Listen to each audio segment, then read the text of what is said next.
everyone, and welcome to the Fastball Sports Network WWE podcast. I am Frank. That is Mark. Mark, how are we doing today? We're doing very well. I know you want to give a little bit of a conversation, a little startup to where we've been, why they're missing, but we're back now. If you want to just go ahead and take the reins, you're more than welcome. Yeah, so we were doing this, and we were doing it weekly, sometimes every pay-per-view, which once a month, maybe twice a month.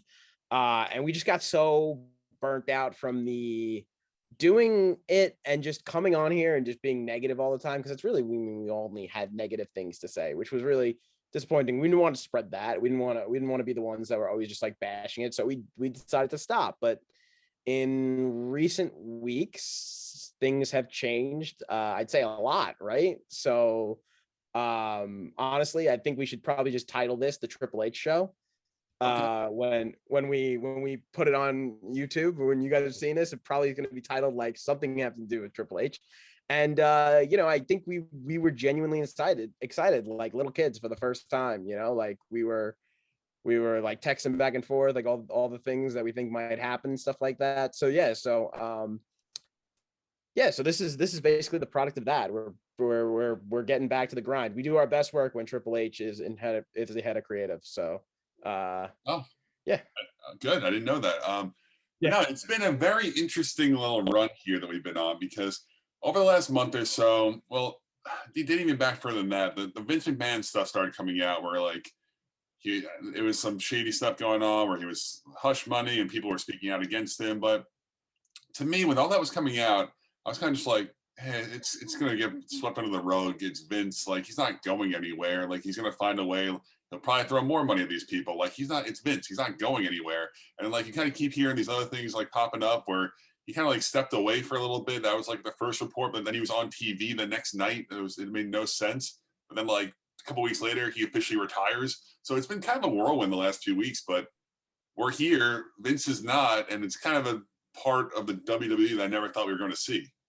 Yeah, I mean, like, I thought we were probably 10 years off. I mean, look, Vince has been at this for a really long time, and this WWE is clearly his baby, and he wanted it to be his baby until the day he died. That's what it seemed like, right? But it's not anymore.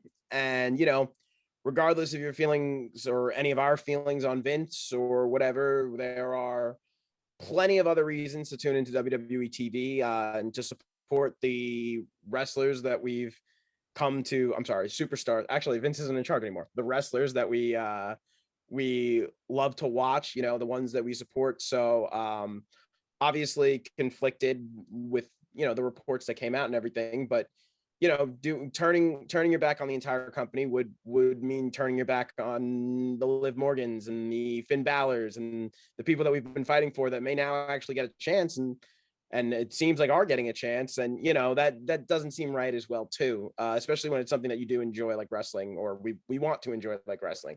So we are back in full swing, and we are going to, like I said, we're going to call today the Triple H Show. And we're really going to break down what we feel like his impact might be on the company. We have a few different outlooks. We have a few different people that we think that he might bring back. Some people that maybe he's not going to be too fond of when he, as he continues to gain creative control. So I guess we'll just hop right into it, right? I'm ready to go.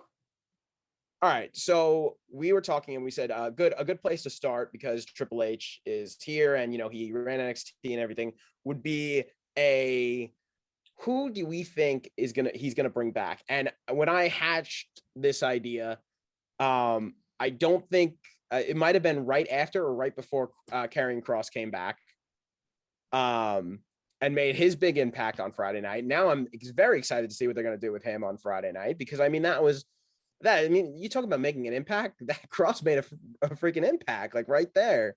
Bayley returned, obviously still under WWE contract. We were wondering when she was going to come back, but she was flanked by Dakota Kai and Io Sky. So Dakota Kai I believe was done with the company, right? He was not. Yeah, Triple H brought her back.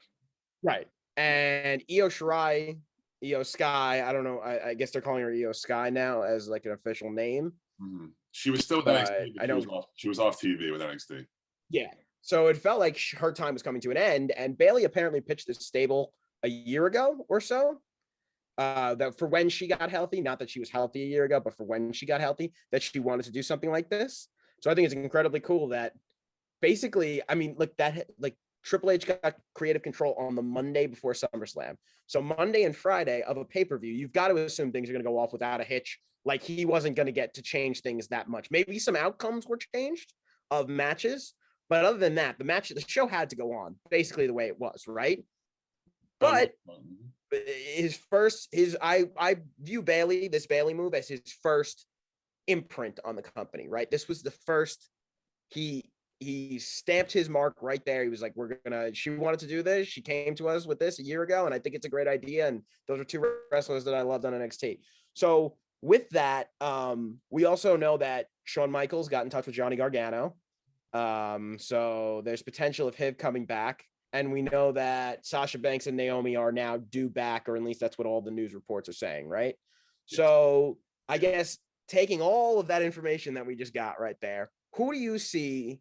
We said we're going to list 3 names. So just give me the first name off of your list. Who else do you think Triple H is going to call up? And maybe it's not right this second. Maybe it's in a year. Maybe they're still under contract with another promotion. But who do you think is a person that we could see Triple H call up and be like, I need this person back on my roster? So we're saying people that could be under an AEW contract right now. Yeah. I think listen, I think guys like Chris Jericho and Jon Moxley and Kenny Omega, those guys are always going to be highly sought after. You know what I mean? Like those guys are going to be highly sought after regardless. WWE was going to try and contact those guys when they were off contract anyway, right? So there's a lot of NXT guys or former NXT guys that Triple H was fond of in AEW right now, like a lot of them. For me, avoiding the massive names for now because Tony Khan has them under contract for like 5+ years, the Aleister Blacks and the Adam Coles. I'm looking at someone who left very recently in Toni Storm. I feel like Toni Storm, she was kind of being put in a position on SmackDown with Charlotte where you kind of thought like, they're probably going to really actually give this girl a chance here because the division was really, really weak. They put an effort into like kind of promoting her up. And then there was something happened backstage where she like she walked out on a live event and then she was like released right after. Obviously, we don't know what happened there. Like, I feel like not all the information fully came out. Maybe she was just sick and tired, but she's on AEW now. So her will to fight, her will to wrestle is still obviously there. And I feel like she's a girl that Triple H was always behind, and I think she could really have an impact coming back. So I completely agree with that. I think Toni Storm could definitely. I mean, it's clear we know the guys we know the people that Triple H loved because they were on NXT television and they were featured in premier roles, and Toni Storm was definitely one of them. She was. She like had like an it factor. Like she was very, very like a cool person. She was like a little bit of a badass. She could be a fan favorite. She could be a heel. She really looked like she had like the total package. She had everything. Yeah, she was a good wrestler. A huge part of what we need here. And that actually is a great bridge into my first person, and that is a guy who I think Triple H gave the entire world to, and that was Keith Lee. I could absolutely see Keith Lee as soon as he gets under. I mean, if you think about what Hunter had Keith Lee do, he had him hold the mid card and the main title, and he's the only person that's done that on NXT in the entirety of NXT's existence, which has only been not that long, but still. I mean, he had Adam Cole there, and that was his guy, right? Adam Cole and the Undisputed Era were his guy, like his big faction. They were on the unbeatable ones. They were the ones, and he had Keith Lee tear them down, right? So I think that and Keith Lee is not really being used that much on AEW television. I'm hearing I don't really watch AEW from week to week, although I did watch last night and I did see I was actually tuned in as CM Punk came back. That looks like he's going to have a banger of a match with Jon Moxley. But yeah, no, I think Keith Lee is definitely a guy Triple H is going to want to be like, hey, come on, I'm in charge now. Let's remember with Survivor Series, the showing he had with Roman and Seth, and He looked Yeah, like it was him, Roman Reigns, and Seth Rollins. Yeah. he pinned Seth, didn't he? And then Roman beat Yeah. him. Yes, he did. Yeah. And then Roman beat him. Yep. And yeah, I mean, everything was going for Keith Lee. I kind of always told you that he never really did it for me personally, but like I understood it. I understood why everyone liked him so much. And obviously Vince got his hands on him. He became Bearcat. He had a big like medical scare, which changed up some things for his future, I think. But at the same time, They were starting to push him a little bit right in the beginning, and then you're right. He got the medical thing, and then once he did that, they were like, "Nah, you damaged goods." Apparently, I don't know, but essentially, you're probably right on that front. But obviously, I think you're right that if Triple H ever could get his hands on him again, and I'm sure Keith Lee would love to come back and be portrayed as the guy he is. I mean, I know what you said about the AEW thing. I think he might be the tag team champion right now. Is he? They have so many championships on AEW. It's like they have the Ring of Honor belts still there, and they still like run Ring of Honor as its own promotion sometimes. Like I don't understand. There's a lot going on. He might be a tag team champion right now with the guy he's running with right now. I don't know his name either, unfortunately. I think it's another former WWE guy actually, but yeah, if that ever was to fall out, I'm sure. I don't know how big of a contract he signed. That's not really like disclosed, I don't believe. But if he hits free agency in a year or so, I think he's definitely a name that Triple H calls. Yeah, I don't think their contracts are public knowledge, because AEW isn't a publicly traded company. Like WWE is a public traded company. So every contract they sign, we know immediately how much it is. Or, I mean, maybe we don't know off the top of our heads, but you can get the information, how much they signed for, how long they signed for. You get every detail in that contract because it's a publicly traded company. But AEW, I mean, there's possibility that people know exactly what these contracts are, but I don't think they're as public because AEW is a privately owned company. So, yeah, so that, we're speculating here. There's somebody I want to talk about, not necessarily gonna jump ship or whatever at the end. I don't think you have him as a name on your list, but I do want to talk about somebody else when we're done with this. But let's go into your second name. We said we were going to name 3 people each, so this is name number 2 on Mark's list. Who you got for me? All right, another female. Actually, I don't know if you had me pegged her having 2 females back to back here, but it's Billie Kay. And now you can do the Iconics. You can do the Iconics if you want, but Billie Kay. You can't right now. What was that? Well, Peyton's pregnant. Oh. Yeah, Peyton's pregnant with Perfect 10's child. Is that recently? Is that new information? Yeah. I think it was like last week. It was like sometime last week. Maybe it might not even be a week old news. I saw it on Instagram. She was very excited about it. So congratulations. All right, so I didn't have any. I didn't say that with any idea that Peyton wasn't involved. But Billie Kay's great. She could be brought back by herself. Billie was so good, and her comedic timing was so funny. In the ring, she's probably not good. I'm not going to sit here. It's not even that she's bad. She's just not as good as some of the other female talent they have right now. But her character and how funny she was, and how her backstage like skits that she did with everyone. She was like doing something with everyone in the locker room, and like it really helped me get through SmackDown for a while. And then she got released in like the middle of that really great run she was on, which was kind of ridiculous. But I would love for her to come back, and I think she'd be really, really good to have back on TV. Hear me out here, and this might be too crazy, but I think it would be super entertaining if we could get her on commentary. Like, can you imagine her Friday nights with McAfee? Like, I think that would be hysterical. Like, I think like the 2 of them would make like magical moments. It could be perfect, or she could lose her charm. Okay, I see what you're saying. Like, you mean like too much of her might be a bad thing. Okay, I get it. Because like McAfee, it's never too much. Like we like I think he's like the most universally loved Like I don't think anyone's had a bad thing to say about him since he's got in. And like part of that is because he's amazing on commentary, and part of that is because he's great in the ring and cuts great promos and like is a WWE superstar, even though he's not. Like it's crazy. And you remember you got to be joking me. I'm not going to try to yell it the way she said. Yeah. She was so good, and like that's. When she gave her resume out to people, yes. I thought that was awesome. Like that was great. It was all so good. Like I said, with her, that's not a Toni Storm. She could be women's champion. I don't see it for Billie Kay. Billie Kay is like an undercard there for. She could be a manager. She could be in the backstage area. Like she just provides a lot on like any given week in terms of.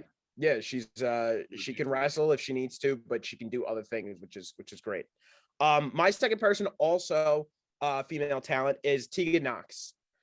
With Dakota Kai coming back, I think those two could get their due on the main roster. I don't really think you have to say more because those two had perfect chemistry as a tag team and perfect chemistry when they broke up. I remember watching that War Games match and I was like, and Dakota Kai goes in and she just smashes Tegan Knox to the knee to bits. I'm like, oh my God, this is vicious. And I just think that they could have a blowover on the main roster. They could be a tag team on the main roster, even though obviously Dakota Kai is in a little bit of a thing right now. She's in a little bit of faction right now. But hey, maybe you could add Tegan Knox to that. You know what I mean? Like maybe she could be a fourth member of that. You know, they have that history as a tag team. I think that she was a great talent. She couldn't stay healthy, so that was one of her problems. But I think given the right, push, I could definitely see that being one of the people that he brings back. And that was somebody I was looking forward to being on the main roster because she had a charm. It was different, but it was a lot of like the same vibe as Liv Morgan, where it was like they could really use her as like an underdog. You know what I mean? Like they could really use her as an underdog and then like have her win the big one. And they did that with Liv Morgan, and then they didn't do that with Liv Morgan, which maybe we'll talk about after if we have enough time. But I think yeah, I think you mentioned it. I think the big thing with Tegan Knox was her injuries, where she had the knee surgery, then she came back and immediately got hurt again. And I think it was just really hard. Triple H loved her. I think that was very evident, but it just wasn't really, the timing didn't really work out for her health wise. yeah. So maybe she's at home right now. She's rehabbing. She's getting healthy. Hopefully, she's feeling good, and I'd love to see that. I think she'd be a great addition to. Does Bayley's stable have a name yet? Did I miss that? Do they have a name? Not to my knowledge. I don't think so. Okay, so we'll just call it Bayley's Pals for now. She could be one of Bayley's Pals for sure. Okay. But yeah, Tegan Knox definitely a big one for me. One that I'd like to see back. All right, name number 3. All right, I'm gonna take the layup here, like the slam dunk. I gave you 2 chances to take them. It's Bray Wyatt. No, I have my list here, and I have 4 names, and I was like, I'm gonna say Bray Wyatt last, and if Mark doesn't say it, then we'll talk about it at the end. I didn't want to. Yes, Bray Wyatt. I didn't want to go super easy, like common sense here, so I went 2 kind of off the grid. But the third one, we got to go with Bray. I was so stunned when they released Bray. I think everyone was. We like really. There's not even a lot to say about Bray Wyatt. Like we all love him. Bring him back, right? Like that's it. I was like, my jaw dropped. He was like one of the #1 merch sellers. He was doing He was Universal Champion a month prior. It made no sense. They got themselves in a tricky situation booking wise with The Fiend, which I think probably was a factor in the release. But at the same time, and there were some rumors that he was difficult to work with and some stuff. But I don't know. You don't know what that is with like Triple H, with like Vince and like all of that. Where Vince probably didn't understand the character, and it's probably a whole lot of like nonsense. But like you said, there's not much to say. Bray Wyatt's an amazing talent. He had an amazing character working both with the Firefly Funhouse and The Fiend, and all of his iterations of himself were all done so well and so like well thought out. And he's got to come back. I think watching WWE TV over the last like few weeks, like since SummerSlam, you can tell that there's a lot more attitude like in what they're doing. And I'm not saying that means we're going to get another attitude error. Like obviously not. They're TV 14, not whatever the attitude error should have been labeled, which was probably like TV 21. They probably shouldn't even let 17-year-olds watch that. It probably should have been 21. But regardless, it's not what I'm expecting. But there's a lot more. It just feels like they care a little bit more. And I don't think that anything could be more evident than the United States Championship match that we had on Raw. Tommaso Ciampa, he freaking wanted that belt, and Bobby Lashley wanted to keep that belt. And by the way, Bobby Lashley, awesome. I don't think we talk enough about how awesome Bobby Lashley is. That match, I'm going off on a tangent here, but that match on Monday was awesome, and it was because of both of them. And the crowd is so behind Bobby right now. That's why, like, I wanted him to give the belt to Ciampa because I wanted Triple H to really like stamp his guy. But you just can't take it off Bobby right now because he's so hot and the crowd is so into it. And he times arm things with his song, and like the crowd does it too. I don't know. It's so cool. It's so fun. And it's a mid-card belt that like starting to matter. It's like crazy, right? Like that we see a mid-card belt start to matter. The Usos are making those tag team championships matter because they're part of the bloodline. And when they lose them, it's going to be a huge deal.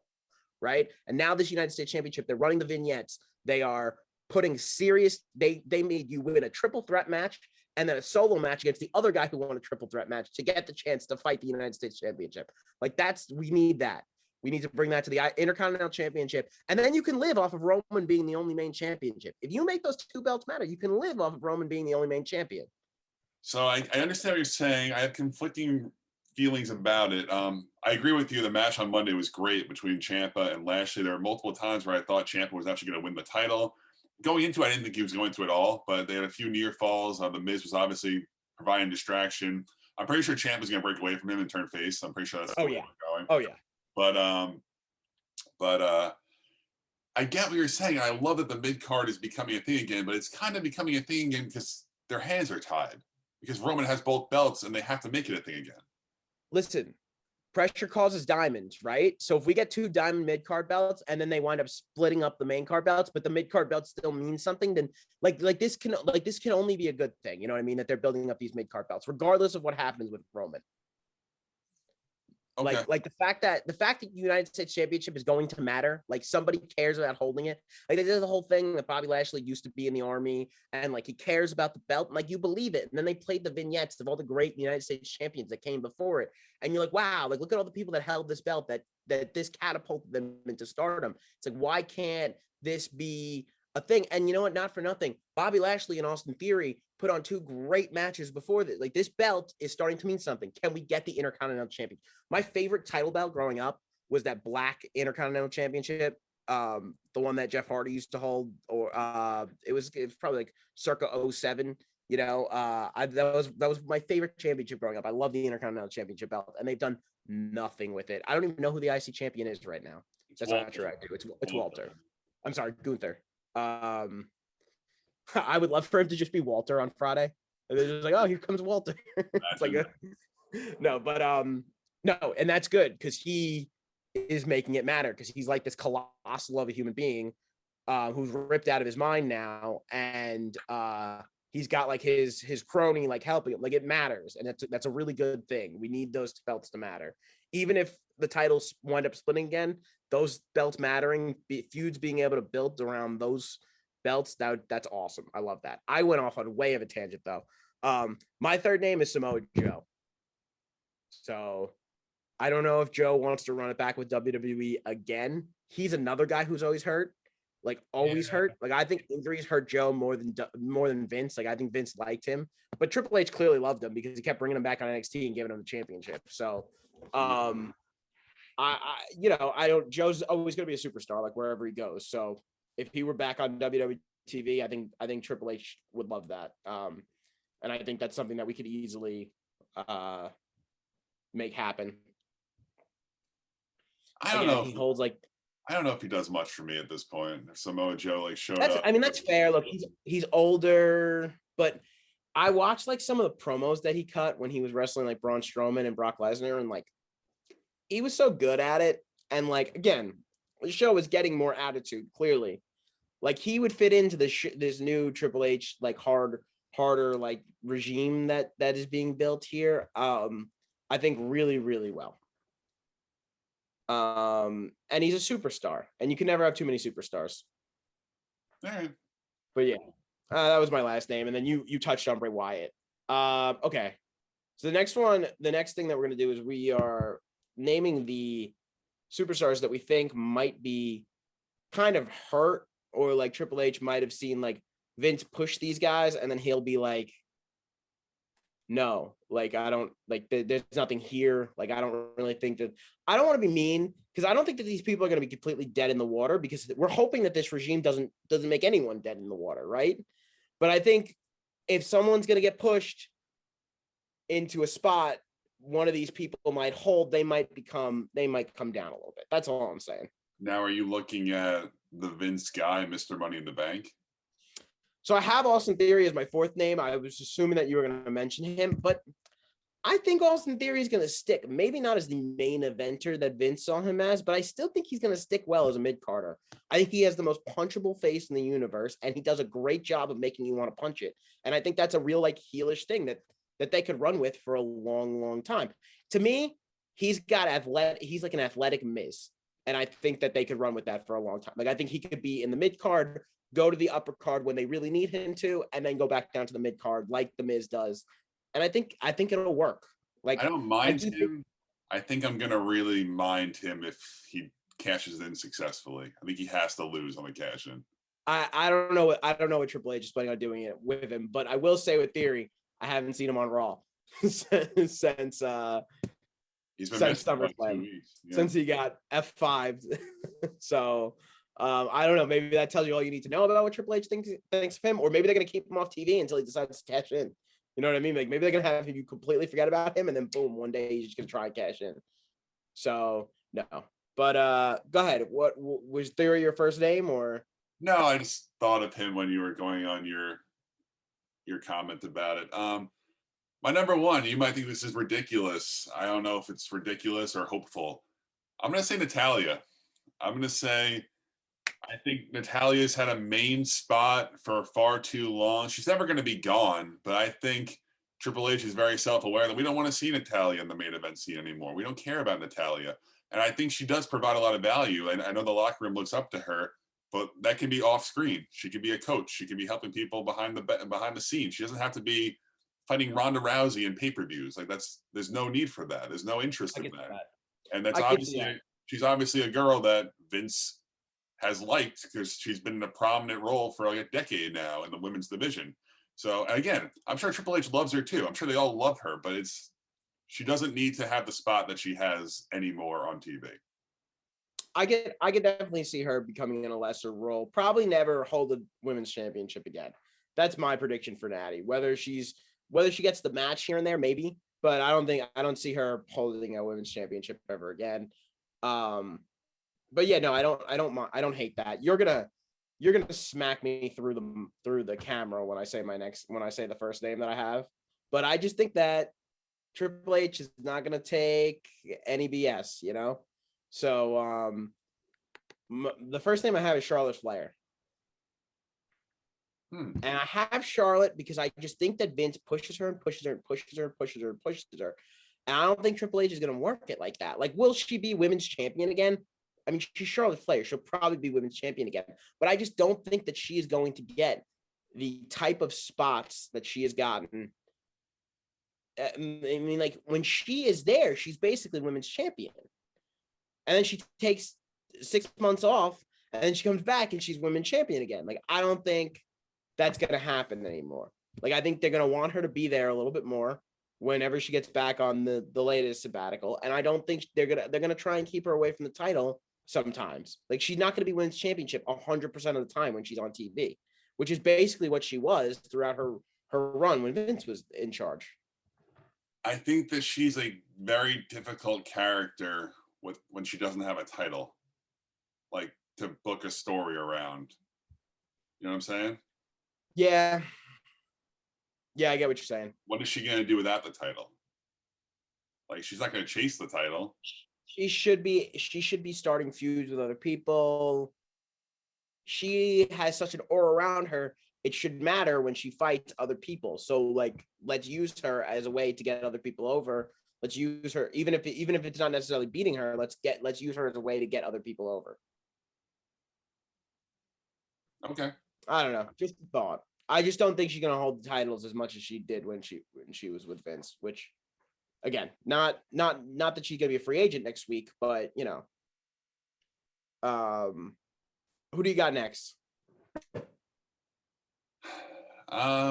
It's so difficult to try to put yourself in Triple H's shoes and think about how he views people. I'm gonna say, and I could be totally wrong about this, but I'm gonna say Ezekiel/Elias. That actually was my second one, and I literally wrote Ezekiel/Elias. So that's really funny that you said that. So same wavelength there. Of course, his gimmick is he's the brother of Elias. Kevin Owens might have written him off TV on Monday. Kevin loved that by Kevin Owens. By the way, he came out just angry, like that was perfect. I love that by Kevin Owens. And he said, I know a lot of eyes are on Raw right now. You got to remember, I'm a bad guy, and it was like a really good like promo. Yeah. Yep. And, but yeah, no, he's kind of like a silly, like goofy gimmick that I'm sure Vince was rolling over his chair laughing at, and I think Triple H might be like, I don't know if this really works. And listen, in Elias/Ezekiel's defense, I thought it was entertaining. Like, and Kevin Owens did a great job of like doing the comedy. I don't think Kevin Owens should really be in a comedy role unless it's like a main event comedy role, like he was with Jericho all those years ago. Yeah. But it was funny. Like they actually did a pretty solid job with it. But yeah, I have it too, because I just don't know if they're gonna run with that. Like Vince saw that and was like, let's make it a main event. Like, let's prepare him for the main event. You know what I mean? I feel like Triple H is gonna see that and be like, oh, this will be goofy and fun in the mid card. You know what I mean? Like this will be like a mid card guy. And like, I don't know. To me, Elias was cool, was really cool. Ezekiel doesn't really do much for me. And I know they're the same person, for the record, but they're not. So they're not. No, but I mean, we don't know. Maybe Triple H loves Elias. We just don't know right now. You know what I mean? Yeah. No, it's true. We know who he does love. We don't know who he doesn't love. So this is us just spitballing. Do you want to say your third? Yeah, sure. My third one is Omos. That's a good one. And I just feel like Triple H doesn't care if you're 8 feet tall. You know, it's proven. There was never a guy like that on NXT. And if there was a guy like that on NXT, he could move like Keith Lee. You know what I mean? Like if there was a big guy like that, he could move like Keith Lee. So Omos doesn't move like that. And that's not to say that I think Omos is going to like just fall in by the wayside. They had him do a squash match against 2 jobbers on Monday. And, you know, if you want to build up the fact that he's this big thing, I just don't see him. I think with Vince, like Vince was like, oh, like we want him to be very prominent. And I just don't think that it's going to be as much of a point for Triple H to make. Not that they're not going to use him. I think they're going to use him. I think when you have a guy that looks like that, you can use him right in different ways, keep him away from the title and, you know, use him in different ways, the correct ways. And hopefully they wind up doing that. I think that's actually a really good one. Another guy that I've told you multiple times just does nothing for me in any way, shape, or form. But we knew that Vince saw him in a positive light. Of course, he had AJ paired with him forever, trying to get him over. He essentially released Braun Strowman because he felt like Omos was a cheaper version of him. He could pay him less money to be Braun. Which is wrong, by the way. Braun Strowman was better than at least to this point. I'm gonna look. He's clearly learning. He like there was the rumor that he was new at it. They brought him up from NXT like really early. I don't even think he made it to NXT. He was just like a performance center guy, and they just brought him up because they loved his size. And clearly he can get better. Obviously, people can get better. But in terms of right now, wrestlers right now, Braun Strowman is a better wrestler than him right at this current moment. No questions asked, definitely. And we kind of felt like that when it happened. We're like, that doesn't really make, because that was the report. The report says they viewed Omos as a cheaper version of Braun Strowman because they were paying Braun millions of dollars. My third thing that I think can be hurt by Triple H coming in here, I'm going to say the entire 24/7 picture. That's R-Truth, Akira Tozawa, Tamina, Dana Brooke. It's all of them. Sometimes it's people that matter. I think I can see us quietly getting rid of that title because it's ridiculous. And I feel like it just kind of discredits people. It hurts people more than it helps people. So I will say this. I completely agree with you. With the exception of R-Truth, who I think will find a niche for himself as a goofy character, as a fun character, regardless, like even if he's not holding the 24/7 championship, like he's done so many fun things before that championship was introduced. I feel like he has a life on Raw for as long as he wants to be, like even after that title is gone. But I agree with you on basically everything else you said.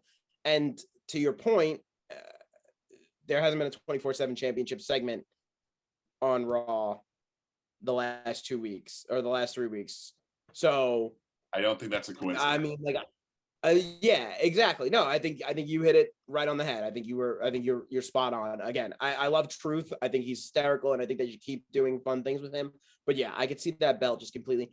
You know, that belt was such a tease because they were like working it up to be like the Hardcore Championship, and the Hardcore Championship is so much fun. Like, I mean, we were very little when the Hardcore Championship was around, but like you see clips of like it had changed hands like 8 times, like the 24/7 championship, but it wasn't like people like hiding in masks and stuff like that. It was, I'm going to take this LED bulb light and smash it over the guy's back and then pin him, grab a referee and pin him. And then somebody else would come with a steel chair and hit that guy in the head.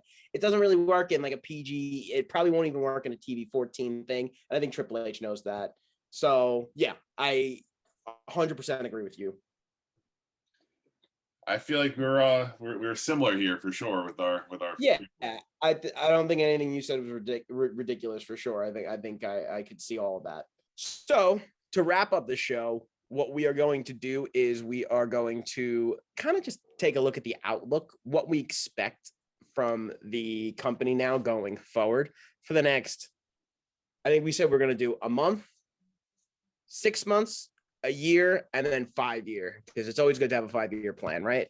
So what I see in the next month is Triple H just really shaping this roster, bringing guys back. Again, we've talked about HBK reaching out to Johnny Gargano in the beginning of the show. We talked about Sasha and Naomi, who are, it seems like, inevitably going to wait until someone wins this tag team tournament and then come out there and be like, no, wait, we're still the champs, which is going to be hysterical. I think the promos that whoever the winners are going to cut on Sasha and Naomi are going to be great, by the way. They just have so much fuel there to be like, hey, you just walk the heck out. But yeah, I think that's what the next month is going to look like. Those people coming back, maybe next month and a half, you know what I mean? 2 months. But then that immediate future of this, I don't think things are going to really change in the title picture right now. I think Roman Reigns, I think it would be a disservice to the entire company if something happened to Roman Reigns' title right now. I think he's got to beat McIntyre at Clash at the Castle. I think they have to boo him out of the building and reestablish him as the top heel. And I think Roman and Paul Heyman can do that. And I think we got to get him ready for this WrestleMania season. But how do you see the next month going? I think you're pretty spot on in the sense I definitely agree. I feel like every day we're hearing someone new that they reached out to bring back a lot of these guys that Vince released, Vince cut for budget, John Laurinaitis cut for budget. So you're definitely spot on with that. I don't think we see drastic changes in the title pictures, but I do think we'll see some type of shakeup. I think we'll see Triple H put his handprint on this a little bit. It's not really anything clear that he can do at this moment. With the exception of maybe if he wants to get the U.S. title off of Lashley. I know we have Karrion Kross and McIntyre. I think they have to find a creative way. I've been saying it forever to get one of the belts off Roman. I don't know how you do that. I think the clearest right now is the triple threat match with Kross and McIntyre. But it's kind of tricky because you're saying you're only putting one belt on the line. You're kind of giving away the finish at that point as well. So it's kind of hard to do, but I think we have to find a way in the near future to get one of those belts off Roman. Right. And the one that they should and would take off of him is the WWE Championship. The Universal Championship has been on him for 700 plus days or something like that. It would be really dumb to take the blue belt off of him right now. He is the blue belt, and he's our tribal chief, so we need to respect that. But yeah, no, I completely agree. I don't even think he's going to take the belt off of Lashley. I just think Lashley is too hot right now. And also, Bobby Lashley is doing his best wrestling of his career too. Like, those matches were good matches. And that's not to say Bobby Lashley was a poor wrestler before this. That's not what I'm trying to say. But he is something is clicking right now for this face run for Bobby Lashley. And I want to see more of it. And I want to see him like almost like John Cena, like go out there every single week and just put on a banger match after banger match, because I think he's got it in him. I think he's in sick shape, and I think the crowd would love it. And I think he can work with guys like Ciampa, and he can work with guys like Roman, and he can work with guys like McIntyre and Ricochet. Like, he just makes things work. So let him keep working. He could be the one face champion right now, because there aren't any other ones except for, well, both of the women are actually face right now. The next 6 months. So this is going to bring us basically, this would mean the road to WrestleMania. This is Triple H booking his first WrestleMania, starting to book his first WrestleMania. So what is it? It's August right now. So this will bring us to February. So this will be right after the Royal Rumble, right? Rumble usually kicks off last week of January. We're going to be week 2 of February at this point. So this will be right after the Royal Rumble. So what do you see as a 6 month into this? Now Triple H has had the reins for a half a year. Maybe by then we see more drastic change. I know he doesn't want to do anything crazy for right now, but I think by then, I know already, like right when he went down, Cody Rhodes winning the Rumble just became such an obvious option choice to happen. A lot can change now. We know Karrion Kross is the company now. More guys could come in. I don't know if they see Gargano as that type of guy, but I wouldn't rule it out either if they wanted to really give him like a giant push, like a Royal Rumble type of push. It's 6 months from now, really. I don't think Liv Morgan's holding that belt in 6 months. I think the Usos might still have their belts. I don't think they have both their belts in 6 months. I feel like I don't mind if I know you want the two main titles to split. If there's one tag team belt, I don't think that would be the worst thing in the world. No, I don't think so either. I think Triple H will make more of a conscious effort with the tag team division that Vince never did. I feel like, and the women's division too, for that matter. Like I know that they're making the women's tag team division a thing again. So I feel like Triple H is going to prioritize those two things that have kind of been a laughing stock for the most part over the last few years, where no one really cared about them. And with the exception of the Usos and the New Day, there was no tag team that really mattered. I know the Street Profits recently, but it's more of like Profits had a good beginning to their run as champions and a good end to their run as champions, but everything that happened in the middle wasn't great. I agree. There was a lot of this stuff with the Viking Raiders, who, by the way, the Viking Raiders came out on SmackDown and they look like, oh my God, I don't want to mess with these two Viking looking dudes. Yeah. It's like the easiest tag team for them to make like scary. But that's just like the little things where it's like you look at those behemoths of human beings and you're like, oh my God, these two could make a great tag team for a long time. And now they're out there. You know, I'm happy for those guys because they dealt with a lot of that dumb stuff that they had to do with the Street Profits and stuff like that. And the Street Profits got other chances to be great, and they didn't really, and they were great in NXT. I'm happy that they are going out there and they're the heels that they look like they should be, and they're going out and crushing guys. There was a really good spot in that match on SmackDown where I don't know their names, so forgive me. One of them went to knee Kofi in the face, and it was just the time. Kofi's amazing. The time was perfect. Kofi slapped his stomach as he went to knee him, and it sounded so brutal. And like Kofi sold it like he died, and it was like a really vicious looking, awesome spot. It was really good. No, good. That's good. We love that. Right? We love that kind of them being taken seriously. They're not going to be dunking basketballs anymore. The COVID era of WWE was a wild thing. But yeah, no, I'm super excited for more stuff like that to happen. Like more guys that you know, I was reading a lot of lists and stuff like that, and I saw one of them saying that that the Revival could be a huge get for Triple H, but they look like they're enjoying themselves on AEW right now. But I also read that they got into it with the Young Bucks, so I don't know. Maybe we'll see. But like, yeah, Triple H obviously cared about the tag team division when they had DIY. Oh, and I don't know if you caught it. Ciampa used Gargano's move. Graves said it, right? Graves said it. And Graves was like throwback to DIY. So I think Gargano's coming back. Like I think this era of guys that are smaller that look like Gargano or Ciampa or Adam Cole just feeling like they have to run to AEW. I think that's over. I think that I mean, like, we'll see. Triple H still has to book it, but I mean, I think that Ciampa winning all that stuff was already like a preview of what's to come, you know? So I don't know. But yeah, we got Dexter Lumis there now. Dexter Lumis. I mean, we can do the way. We can do the way right now, which was like one of the best things in NXT for me. I love the way. That was super entertaining. There was a lot of good spots with that. Candice LeRae had did she have a child? Yeah, am I imagining that? It was a decent amount of time ago now. She's probably, I'd imagine, like, I don't know if she'll wrestle, but she definitely go on. I would say, who knows if she wants to leave or whatever. But you know, Gargano, when he left NXT a few months ago, he said that he wanted to go home and he wanted to be with his wife when he had a kid. And to his, you know, he wasn't kidding. It wasn't like I'm gonna go and I'm gonna run off to AEW. Which, look, he's his own person, and if he wanted to do that, he had every right to do so. But that's what he said he wanted to do. So maybe he still wants to be with them until maybe he wants to spend a full year. Maybe he wants to spend 2 years. We don't know. But I think if Triple H and Shawn Michaels are calling you like, hey,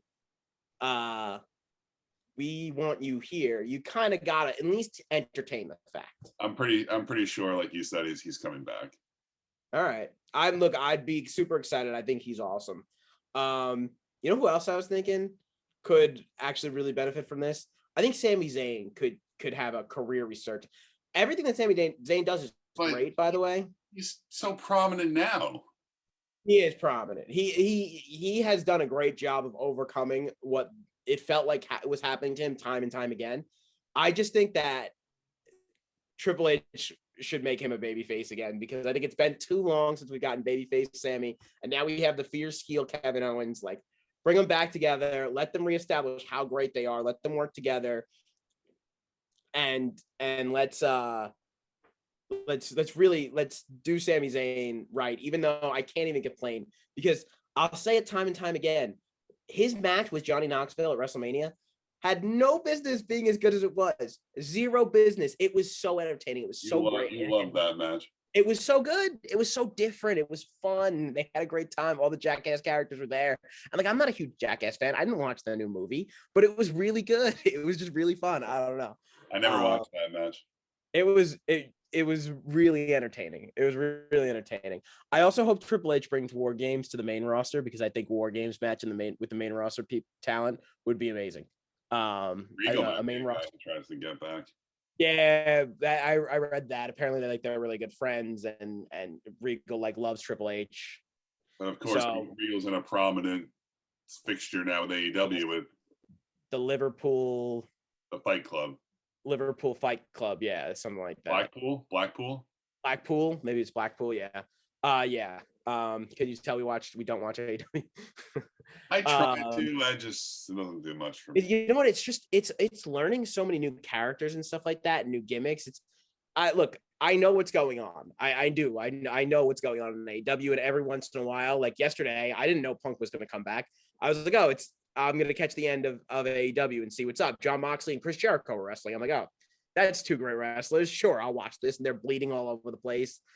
And Jericho got the title, and then you just hear all these people come out and they're starting to attack, and then you just hear Cult of Personality, and they actually did it great. The crowd went nuts because obviously it's CM Punk, and he's going to get that kind of reaction. Even if they're not getting the ratings they want when he's there, he's going to get that kind of reaction.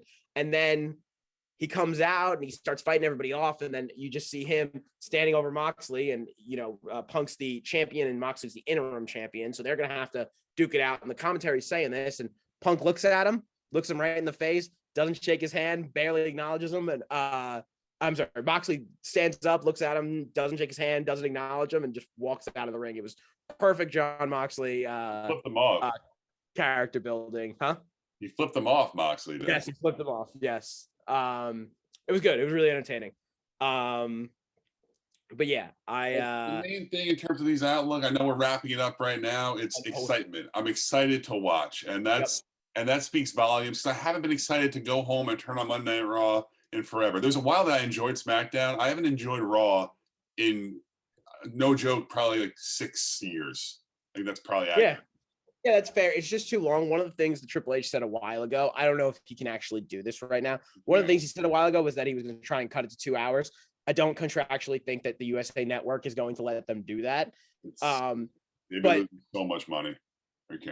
And someone pointed this out. I forget what dirt sheet or whatever it was on, but somebody pointed it out that the promo portion of Raw, starting with a promo, is still going to be prominent. And I kind of love that. Like, I kind of love the promo in the beginning. Like, that's one of my favorite parts of Raw. And I don't there are things that Vince did that I don't want them to necessarily take away. And that is one of them. Absolutely. Yeah. But then you look at the show, you look at Raw's total, and you don't feel like it's been 3 hours when you're watching it. You're not looking at the clock like, Jesus, when is this coming to an end? Because you're getting good matches and good promos, and that's what wrestling is about, right? If we get a good promo and then a good match and then a good match and then a good promo, and then suddenly it's 10:30 and it's time for the main event, and we're sitting there like, whoa, where'd the time go? That's how Raw has been the last few weeks for me.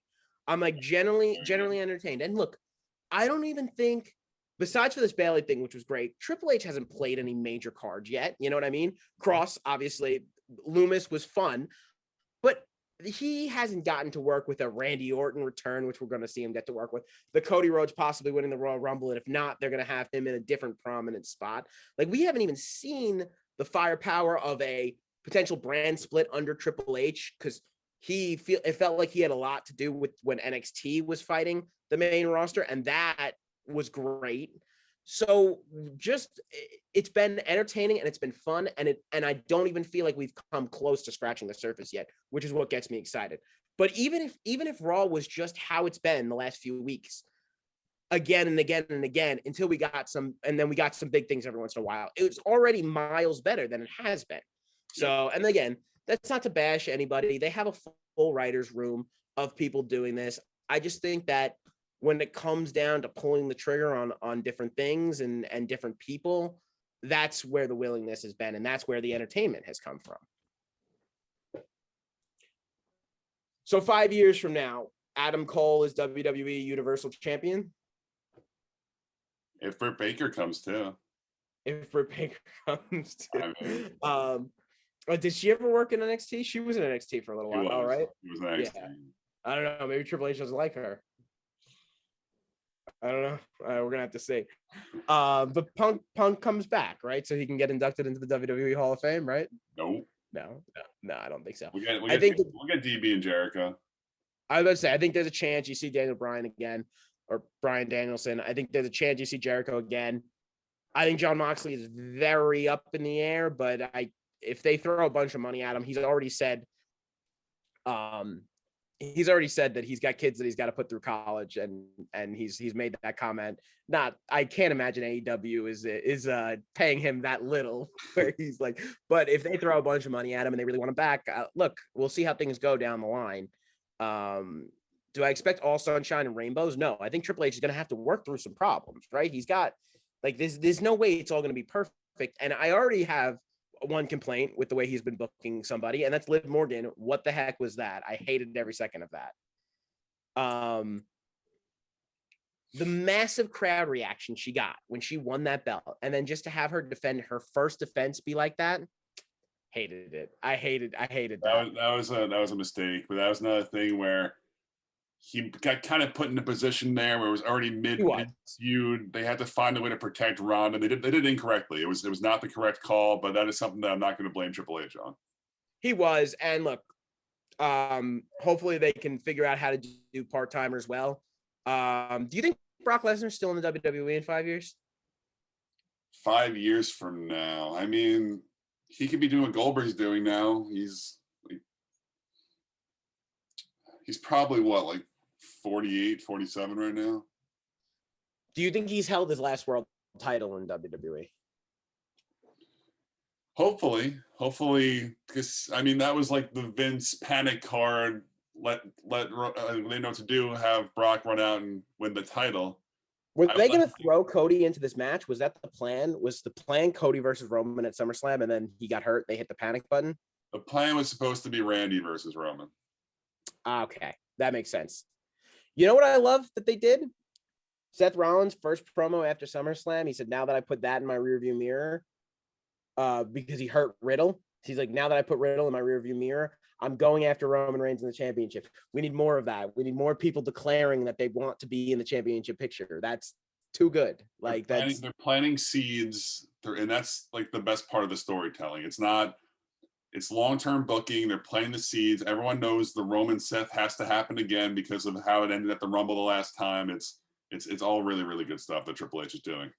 And another thing, like the storytelling they did with Loomis on Monday, I don't know if you recognize somebody. I watched a Twitter video and it all like came to me. Well, they explained it to me, and it was like they had a car accident in the background, and then they had like concerned people in the background of like every interview, and it was like it was subtle. It wasn't like right.